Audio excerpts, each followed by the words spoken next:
السلام کی صاحبزادی ان کا انتقال بھی ہوا، اور اسی 17 تاریخ کو ہی برے صغیر ہند میں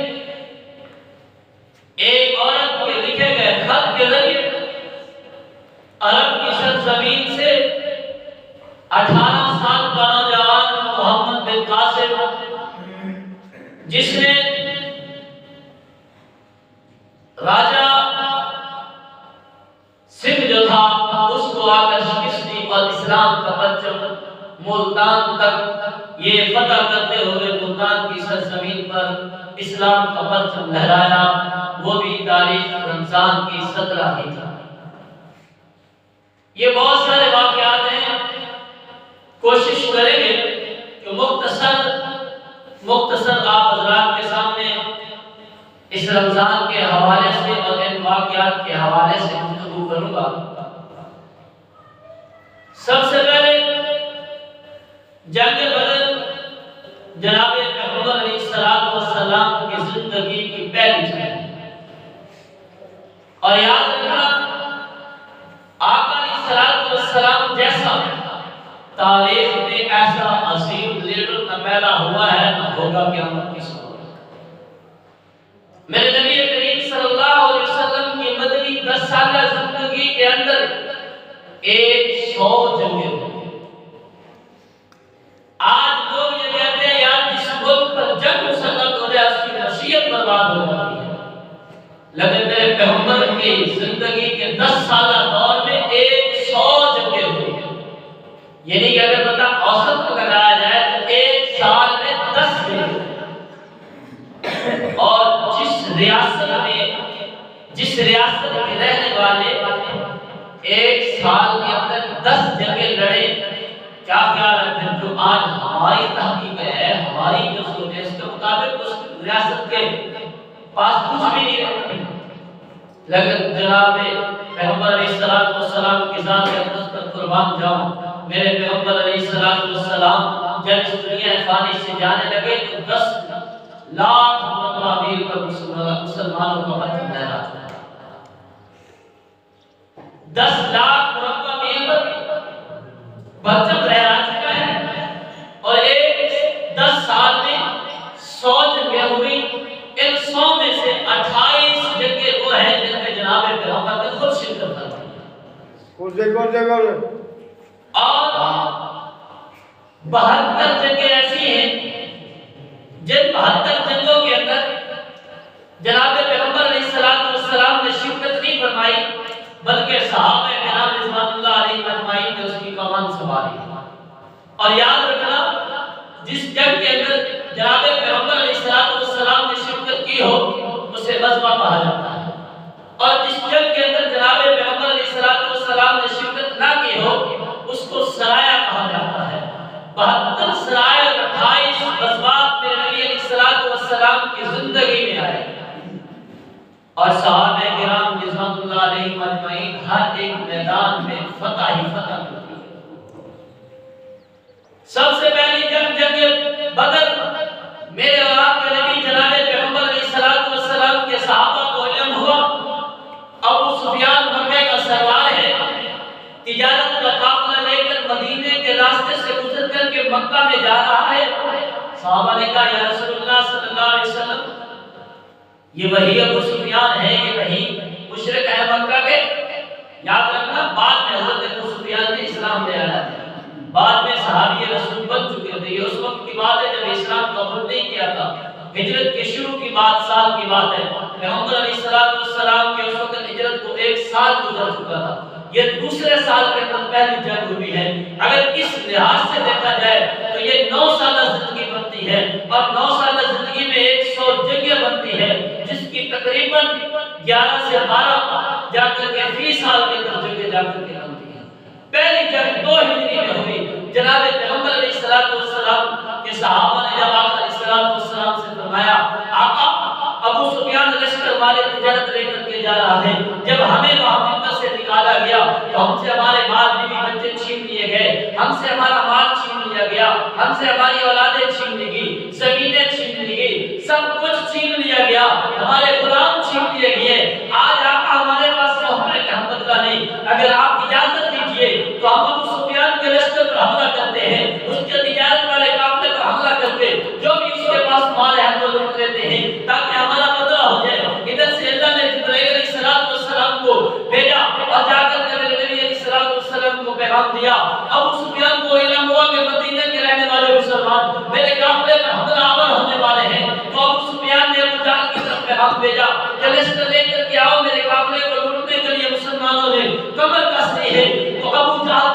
1000 کا لشکر لے کر کے جناب پیغمبر علیہ السلام کے صحابہ کے مقابلے میں آ گیا۔ اور یاد رکھنا مکہ سے جو مسلمان ہجرت کر کے مدینہ آئے تھے ان کی تعداد 72 تھی، اور اس جنگ بدر میں 313 مسلمان آقا علیہ السلام کے سیما سلام، آقا علیہ السلام کی آواز پر لبیک کہنے والے 313 مسلمان ہیں جنہوں نے کہا آقا ہم آپ کو قربان، آپ پر ہماری مال جان قربان ہے۔ جناب پیغمبر علیہ السلام نے مسجد نبوی کے اندر صحابہ کو جمع کر کے اعلان فرمایا، صحابہ کیا ارادہ ہے؟ اللہ نے جبرائیل کو بھیج دیا ہے، ایک طرف ابو سفیان کا قافلہ ہے، اور ابو سفیان کو جب علم ہوا تو اس نے راستہ بدلا، محفوظ راستے سے یہ مدینہ کی سرزمین سے نکل چکا تھا۔ اس نے کہا ابو جہل کو جناب اس نے پیغام بھیجا، پیغام بھیج کر کے کہا کہ آپ اپنا لشکر لے کر کے واپس آ جائیں، میں مدینہ سے محفوظ ہو کر مکہ کی طرف روانہ ہو چکا ہوں، میرے پر کسی نے اٹیک نہیں کیا۔ ابو جہل نے کہا عقل تھی، کہا کہ میرے پاس 1000 کا لشکر ہے، میں جاؤں گا مدینے کے پاس جا کر کے ٹھہروں گا، وہاں جا کر کے حلقے نچاؤں گا، میں وہاں جا کر کے فنکشن کروں گا، وہاں ہم جناب اپنا فنکشن کریں گے اور آپ کی فتح کا جھنڈا بدر کی سرزمین پر لہرا کر پھر واپس آئیں گے۔ جناب پیغمبر علیہ السلام کے پاس جبرائیل علیہ السلام آئے، جبرائیل علیہ السلام نے فرمایا اللہ فرما رہے ہیں ایک طرف مال ہے، ایک طرف شہادت ہے، ایک طرف دنیا ہے، ایک طرف جناب دین ہے، آپ اپنے صحابہ سے پوچھ لیجئے اگر ابو سفیان کا قافلہ روکنا چاہتے ہیں تو انہیں مال بھی مل جائے گا، انہیں تجارت بھی مل جائے گی، انہیں سب کچھ مل جائے گا، لیکن شہادت نہیں ملے گی۔ دوسری طرف غزوہ بدر ہے، اگر یہ چاہتے ہیں کہ ادھر شہادت بھی ملے، مال بھی ملے، اللہ کی مدد اور نصرت بھی ملے تو میرا ابو سفیان کے قافلے پر حملہ نہ کریں۔ پھر میدان بدر میں آئے، ابو جہل آ رہا ہے، صحابہ کرام رضوان اللہ علیہم اجمعین نے فرمایا آقا ہمارا مال، ہماری جان، ہمارا سب کچھ آپ پر قربان ہے۔ جناب عمر رضی اللہ تعالیٰ عنہ کھڑے ہوئے، کہا آقا ہم نے آپ کی خاطر مکہ چھوڑا، آپ کی خاطر بال بیوی بچے اولاد سب کچھ چھوڑ دیا، آقا آپ کہیں گے تو ہم اپنی جان بھی دینے کو قربان تیار ہیں۔ جناب حضرت عمر کھڑے ہیں، آقا علیہ السلام نے فرمایا بیٹھ جائیے۔ جناب صدیق اکبر کھڑے ہوئے، حضور علیہ السلام نے فرمایا بیٹھ دیجئے۔ ایک اور صحابی کھڑے ہوئے، آقا علیہ السلام نے فرمایا آپ بھی بیٹھ دیجئے، اور صحابہ کو معلوم ہو گیا آقا علیہ السلام چاہتے یہ ہیں کہ انصار میں سے کوئی کھڑا ہو کر اس کے بارے میں مجھے مشورہ دے کہ وہ کیا چاہتا ہے۔ تو انصار جو مدینہ میں باسی تھے ان میں سے ایک صحابی کھڑے ہوئے، قربان جاؤ اس صحابی نے کیا خوب کھڑے ہو کر کے کہا یا رسول اللہ صلی اللہ علیہ وسلم آپ ہمیں موسیٰ کے لوگوں کی طرح نہ سمجھ لیجئے، آپ ہمیں موسیٰ کی قوم کی طرح نہ سمجھ لیجئے، ہم موسیٰ کی امت نہیں ہیں، ہم آپ کی امت ہیں، ہم سب کچھ لٹا دیں گے، آپ اشارہ کیجئے ہم موسیٰ کی طرح، جس طرح موسیٰ علیہ السلام کی قوم نے کہا تھا کہ موسیٰ آپ جانا اور آپ کا خدا جانے، ہم تو آپ کے اس کافروں اور اس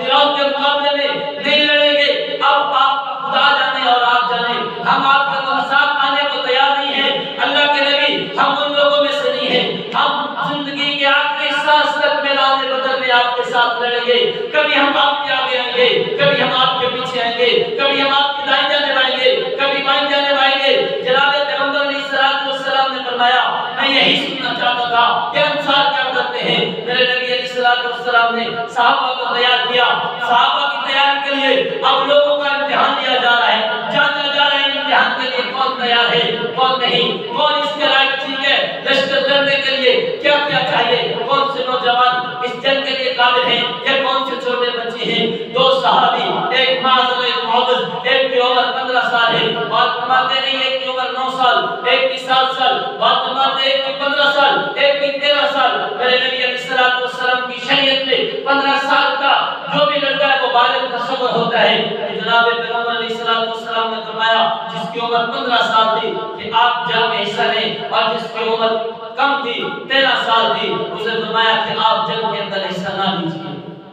آپ انتظار کریں۔ میرے نبی کریم صلی اللہ علیہ وسلم نے جب یہ کہا اس وقت دوسرا بھائی جو چھوٹا تھا اس نے کہا یا رسول اللہ صلی اللہ علیہ وسلم آپ مجھے محض اس وجہ سے جنگ سے پیچھے ہٹا رہے ہیں کہ میں عمر میں چھوٹا ہوں،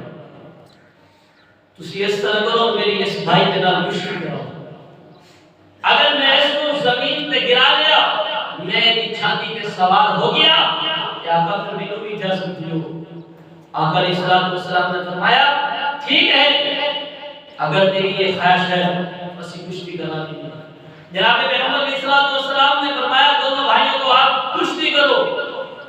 اب صحابہ کھڑے ہیں دیکھ رہے ہیں منظر، اس بھائی نے جیسے ہی اس بھائی کے پاس پہنچا دکان نے کہا جناب پیغمبر علیہ الصلوۃ والسلام جناب محمد عربی صلی اللہ علیہ وسلم جو بھی زبان سے فیصلہ فرما رہے تھے اپنے فیصلوں کو بولتے نہیں ہیں، آپ کو جنگ سے نہیں نکالیں گے، اگر آپ لیٹ گئے میں تیری چھاتی پہ سوار ہو گیا تو تیرے ساتھ مجھے بھی جنگ میں شرکت کرنے کا موقع مل جائے۔ بھائی کا جیسے اس نے مقابلہ کیا کہ دوسرا جو بڑا بھائی تھا وہ نیچے گرا، چھوٹا بھائی سوار ہو گیا۔ حضور علیہ السلام نے فرمایا میں سمجھ گیا ہوں۔ حضور علیہ السلام نے دونوں بھائیوں کو تیار کیا، میدان بدر کی طرف صحابہ پہنچے۔ اب ابو جہل جو ہے اس نے کیا کیا، جو زرخیز جگہ تھی پکی جگہ تھی وہاں اس نے خیمے لگا لیے، خوب جناب اس نے اپنا فنکشن کیا ہوا ہے، شرابیں چل رہی ہیں، عورتیں ناچ رہی ہیں، گانا بجایا جا رہا ہے، خوشی کے عالم میں اپنی طرف سے یہ فتح کا جھنڈا لہرانے کے لیے بےتاب ہے۔ جناب پیغمبر علیہ السلام کو جو جگہ ملی وہ ایک ٹیلا تھا ریت کا۔ اب صحابہ کرام رضوان اللہ علیہم اجمعین پریشان ہو گئے کہ اب یہ ریت کا ٹیلا یہاں تو گھوڑے بھی نہیں دوڑ سکیں گے، یہاں تو چلنا بھی محال ہو جائے گا، ریت کے ٹیلوں کے اوپر کتنا چلنا محال ہوتا ہے، کتنا مشکل ہوتا ہے۔ اللہ کے نبی نے رات کو سر سجدے میں رکھا، ایک ٹیلے کے اوپر میرے نبی علیہ السلام کا حجرہ بنایا گیا، وہاں میرے نبی علیہ السلام نے اس خیمے کے اندر جب تشریف فرما ہوئے صحابہ میرے نبی علیہ السلام کی پہرے کے لیے کھڑے ہو گئے ہیں، دروازے پہ صدیق اکبر ہیں، آقا علیہ السلام نے سر سجدے میں رکھا، اللہ سے رو رو کر کے کہہ رہے ہیں اللہ یہ میرے ساری محنت یہی ہے، یہی 313 ہے، اللہ اگر آج انہیں شکست ہو گئی، اگر یہ تیرے راستے میں مارے گئے تو پھر پیچھے تو میرے پاس کچھ نہیں ہے، یہ میری کل کنجی کل محنت یہی ہے، اللہ تو جان اور یہ 313 جانے، اگر آج تو نے ان کی مدد نہ کی تو ہمیشہ لیے ان کا اتخاذ ہو جائے گا۔ آقا علیہ السلام زاروں قتال ہو رہے ہیں، صحابہ فرماتے ہیں آقا علیہ السلام اتنا روئے کہ یہ نیچے ریت کی جگہ تھی، آقا علیہ السلام کی آنسوں کی وجہ سے یہ زمین کا حصہ تر ہو گیا۔ آقا علیہ السلام رو رہے، اللہ نے بارش عطا کی، ہوا چلی، بارش آئی، اتنی خوب بارش برسی کہ یہ جو جگہ ریت کی تھی یہ ایک پکی زمین بن گئی، اور وہ جس جگہ پر انہوں نے خیمے لگائے ہوئے تھے ابو جہل کے لشکر والوں نے وہاں سارا پانی ہی پانی، جو بھی چلتا ہے پاؤں پھسلتا ہے، گھوڑے پھسل رہے ہیں، اب انہیں بے چینی ہوگی۔ اللہ نے فتوحات کی حاصل ادا کی۔ اب مسلمان جو ہیں انہیں خوشی ہوئی کہ ہم مضبوط جگہوں پر ہیں، جو کافر ہیں یہ تو اب گندے پانی کے اندر اور وہاں تو پاؤں بھی پھسل رہے ہیں۔ صحابہ کرام رضوان اللہ علیہم اجمعین کو خوشی ہوئی، صبح کا وقت ہوا جب دونوں طرف سے میدان سجا، اور یہ روایت صحابہ کی طرف سے بھی کتابوں میں ملتی ہے، اور کفار بھی یہ کہتے ہیں، ایسی تاریخ کی کتابوں میں واقعات موجود ہیں کہ کافروں نے اپنی زبانوں سے دیکھا، اپنی زبانوں سے بیان کرتے ہیں کہ ہم نے اپنی آنکھوں سے دیکھا کہ جب میدان بدر سجا تو ہم نے آسمان سے فرشتوں کو گھوڑوں کے اوپر اترتے ہوئے دیکھا، جن کے لباس سفید تھے اور پیلے کلر کے دستانے تھے، اور میرے نبی علیہ السلام کے 313 کے پاس 2 گھوڑے ہیں، 70 اونٹ، 6 تلواریں اور چند زرہ، اور بعض صحابہ کے پاؤں میں تو جوتے نہیں ہیں، بعض صحابہ کے جسم پر کپڑے ڈالنے کے لیے کپڑے نہیں ہیں۔ آقا علیہ السلام کے ہاتھ کے اندر ایک ٹہنی ہے، اور صحابہ کے ہاتھوں میں بھی ٹہنیاں تھیں۔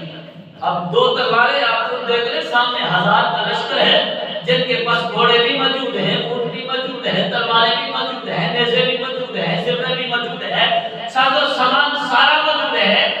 لیکن ادھر 2 گھوڑے، تلواریں، نیزے، زرہ، چند سامان اور 70 اونٹ ہیں، اور فرماتے ہیں کہ حضور علیہ السلام نے ادھر سے 2 غلام آئے، جاسوسی کرنے کے لیے صحابہ نے پکڑ لیے، تو صحابہ کرام رضوان اللہ علیہم اجمعین نے پوچھا کہ آپ روزانہ کتنے اونٹ ذبح کرتے ہیں؟ غالباً فرمایا کہ 3 اونٹ روزانہ ذبح کر کے جس کا کھانا بنایا جاتا ہے، تو رسول اللہ صلی اللہ علیہ وسلم نے فرمایا اس سے اندازہ لگتا ہے 900 یا 1000 کی تعداد ہوئی ہے۔ اور ادھر کھانے کے لیے کچھ نہیں ہے، جسم پر پہننے کے لیے کپڑے نہیں ہیں۔ جناب حضرت عبدالرحمن بن عوف رضی اللہ تعالیٰ عنہ فرماتے ہیں میں میدان جنگ میں کھڑا ہوں، میں نے دیکھا کہ میرے دائیں جانے بھی بچہ بائیں جانے بھی بچہ، میں نے سوچا کہ کاش آج ایسے لوگوں کو درمیان میں کھڑا ہوتا جو میرا دفاع کرتے، تو بس یہی ذہن میں سوال آیا حضرت معاذ حضرت معاوض دونوں بھائی علیہ السلام کے، کہا چچا ہمیں بتائیے نا ابھی جہاد کون سا ہے؟ آج ہمارے بچے جناب وہ کرکٹ تو بڑے شوق سے کھیلتے ہیں، فٹ بال تو بڑے شوق سے کھیلتے ہیں، ہم نے فٹ بال کا پلیئر بننا ہے، کرکٹ کا پلیئر بننا ہے، سارے کام بڑے شوق سے سیکھتے ہیں۔ کبھی یہ بھی سوچا ہے کہ ہم جناب پیغمبر علیہ السلام کی سنت کے مطابق جہاد بھی سیکھیں، ہم تلوار چلانا بھی سیکھیں، ہم نیزہ چلانا بھی سیکھیں۔ میرے نبی علیہ السلام نے فرمایا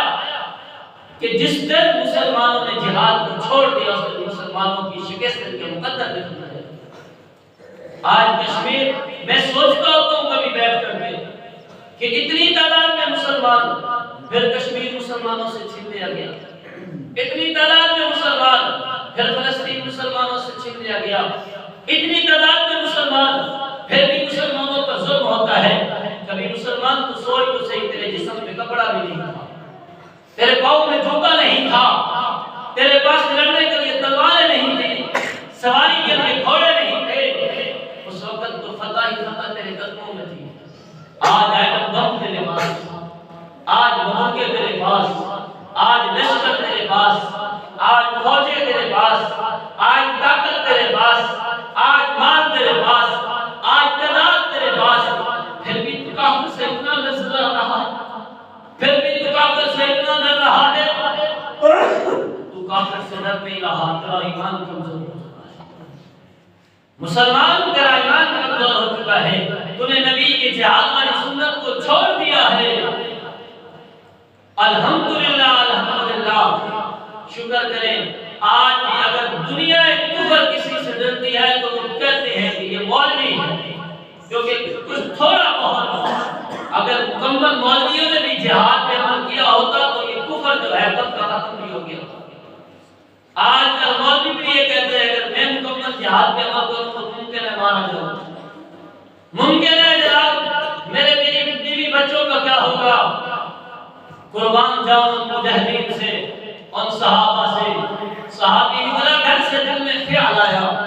گھر میں بیوی ہے، تو اللہ تیرے راستے میں جہاد کے لیے نکل رہا ہوں، بیوی کا خیال ہے جا تجھے طلاق ہے، بچوں کا خیال آیا کالا یہ نے ان کو چھوڑ دیا، ان کو میں نے اپنے آپ سے فارغ کر دیا، مال کا خیال آیا میرا پار ہے کھجوروں کا پکا ہوا تو میں اللہ تیرے راستے میں صدقہ کر دیا، میرا نہیں ہے، کیوں؟ اس لیے کہ اللہ کے دین کی قدر دل میں تھی، ایمان مضبوط تھا۔ یہ دو ننھے بچے ہیں، میرے نبی علیہ السلام کے صحابی ہیں، کہا چچا ابو جہل کہاں ہے؟ حضرت عبدالرحمن بن عوف فرماتے ہیں میں پریشان ہوا، بچی ہیں اور سردار کا نام پوچھ رہے ہیں، فرمایا بیٹا آپ نے کیا کرنا ہے؟ اور سنا تو ہمارے نبی کو گھر میں تھا، آج ہم اس لیے میدان میں اترے ہیں کہ آج ابو جہل کا سر درد کرنے جائے۔ جناب حضرت عبدالرحمن بن عوف فرماتے ہیں میں نے دیکھا سامنے ابو جہل کفار کی صفوں کو درست کر رہا ہے، کھول ڈالا ہوا ہے، زندہ ہے، گھوڑے پہ سوار ہے، ہاتھ میں تلوار ہے، ساتھ اس کے جناب حفاظت کرنے والے گارڈ بھی ہیں۔ میں نے اشارہ کیا بیٹا جس کے بارے میں پوچھ رہے ہو سامنے دیکھا ہے جو صفوں کو درست کر رہا ہے، جس کی حفاظت کے لیے لوگ موجود ہیں۔ حضرت عبدالرحمن بن عوف فرماتے ہیں یہ ننھے بچے 13 اور 15 سال کے بچے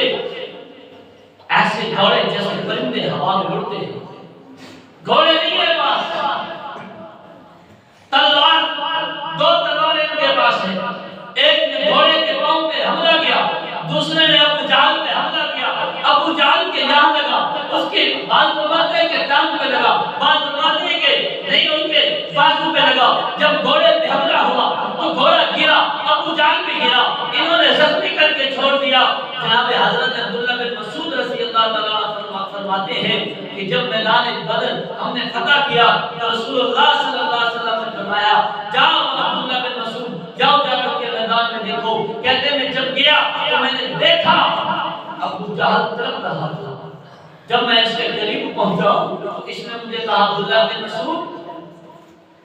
ایسے کر میں مر رہا ہوں, میری جو گردن ہے نا یہاں سے نہ کاٹ, نیچے سے کاٹ, بڑی کر کے کاٹ تاکہ پتہ چلے یہ سردار کی گردن ہے. آقا علیہ الصلوۃ والسلام فرماتے ہیں کہ ہر نبی کے دور میں ایک فرعون ہے اور میرے دور کا فرعون ابو جہل تھا. یہ موت کے منہ میں تھا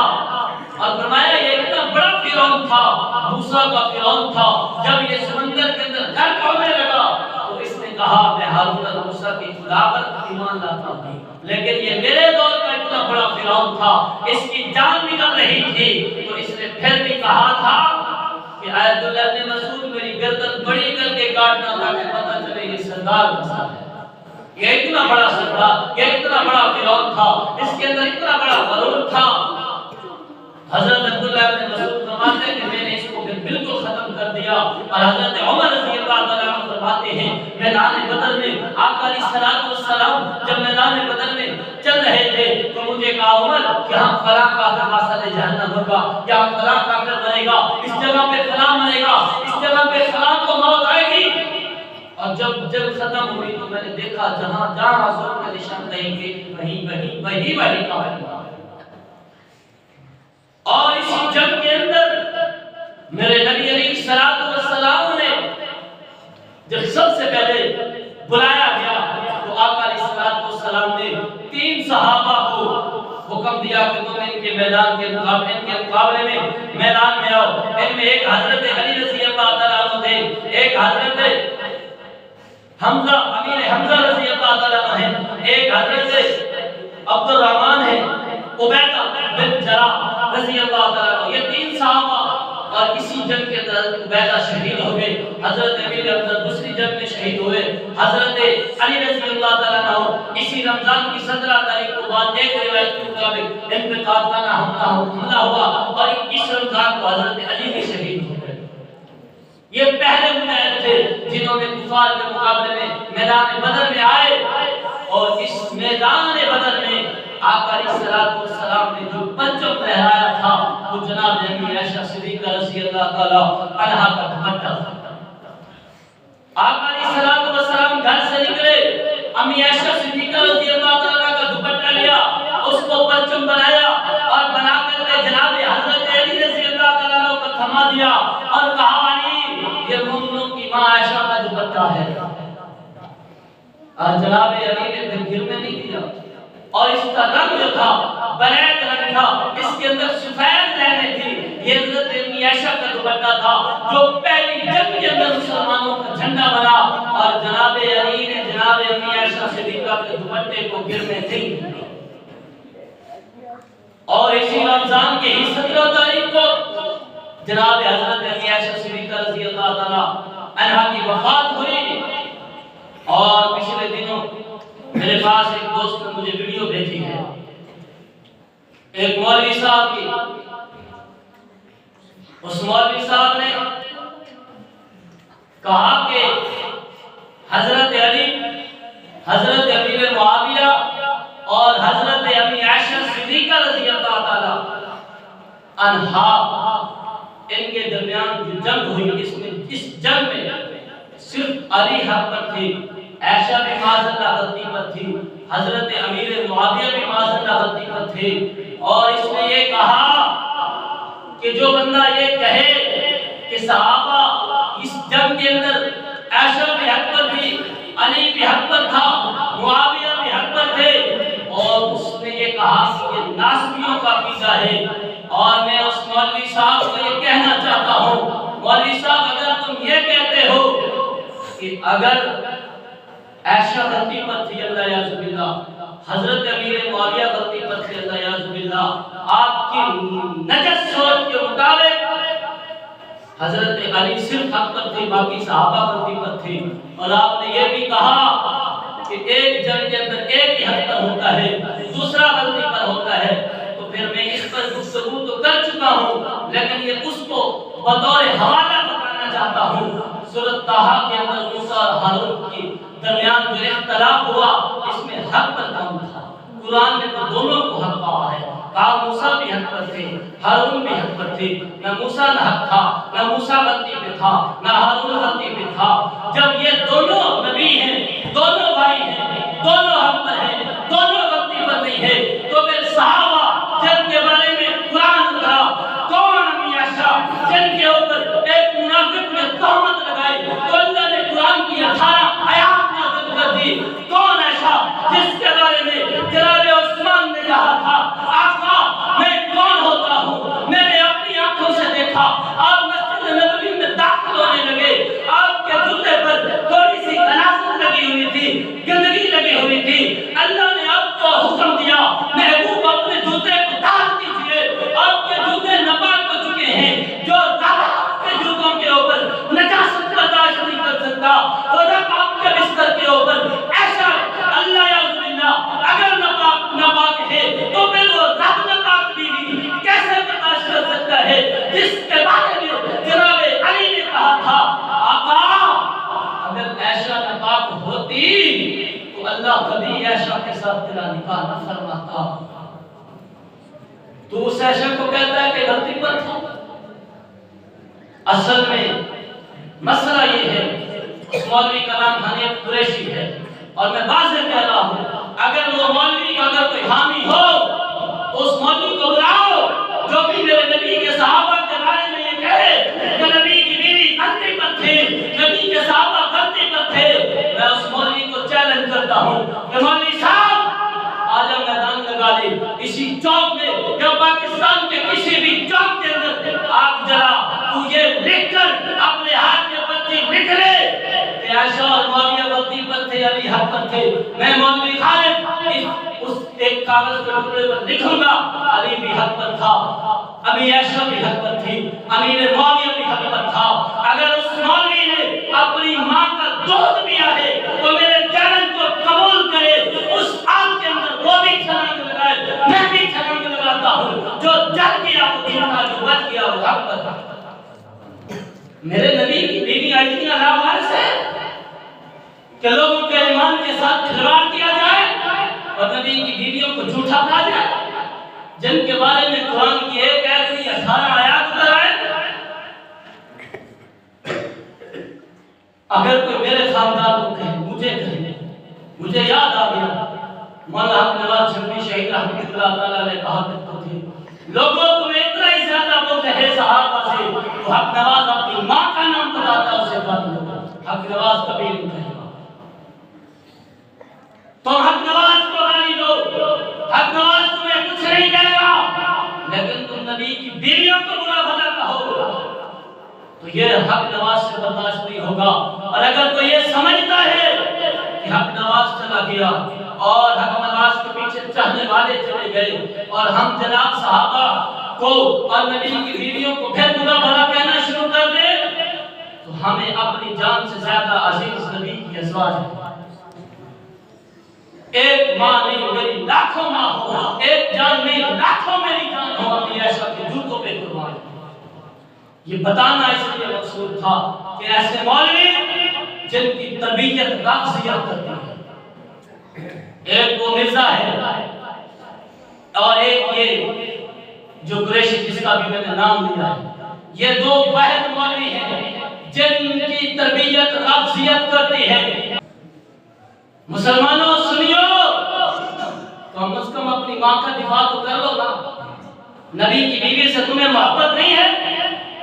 ویسے موت نہیں آئے گی۔ ہم سنی ہیں اور وہ سنی بریلوی اور سنی دیوبندی ہو، اس کا عقیدہ ہے نبی کی بیویاں جو تھی وہ پاک تھی، پاک ہے اور قیامت کی صبح تک پاک رہے، اور یہ میرا فتویٰ نہیں، اور بھی بہت سارے قابل کا فتویٰ ہے، اور اس لیے ہمارا عقیدہ ہے اور یہ رافضیت کا عقیدہ ہے کہ صرف علی حق پر تھے، اس پر مکمل میں گفتگو بھی کر چکا ہوں اور آپ لوگوں کو بتا بھی چکا ہوں کہ یہ جنگ کیسے ہوئی، یہ کیوں ہوئے۔ یہ آج بتانے کا مقصد یہ تھا کہ جس دوست نے ویڈیو مجھے بھیجی وہ یہی ہمارے علاقے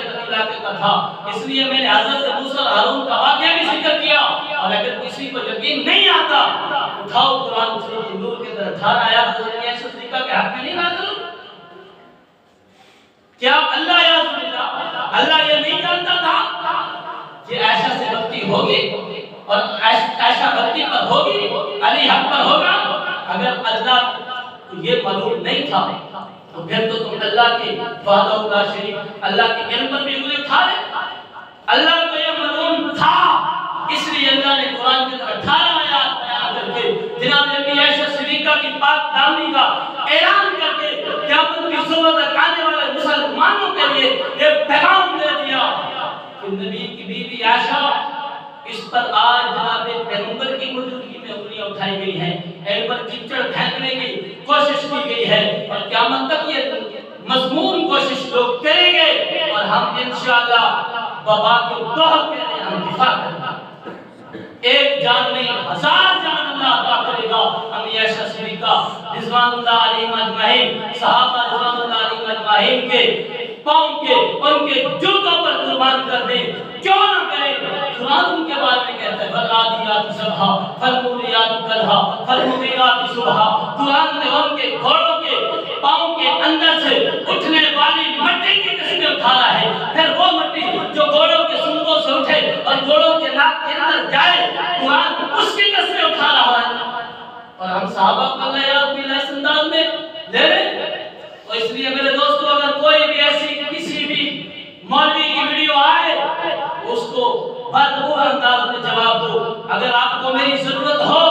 تو میں حاضر ہوں، اپنی جان کا قربان کرنے کے لیے تیار ہوں، فقط صحابہ کے لیے، دنیا کے لیے نہیں، دنیا کی شہرت کے لیے نہیں، صحابہ کا تقدس کے لیے، صحابہ کا دفاع کے لیے، نبی کی بیوی کی عزت کے لیے اپنی جان بھی قربان ہے۔ دعا ہے اللہ تبارک و تعالی جو کچھ کہا اس میں عمل کی توفیق عطا فرمائے۔ ہمارے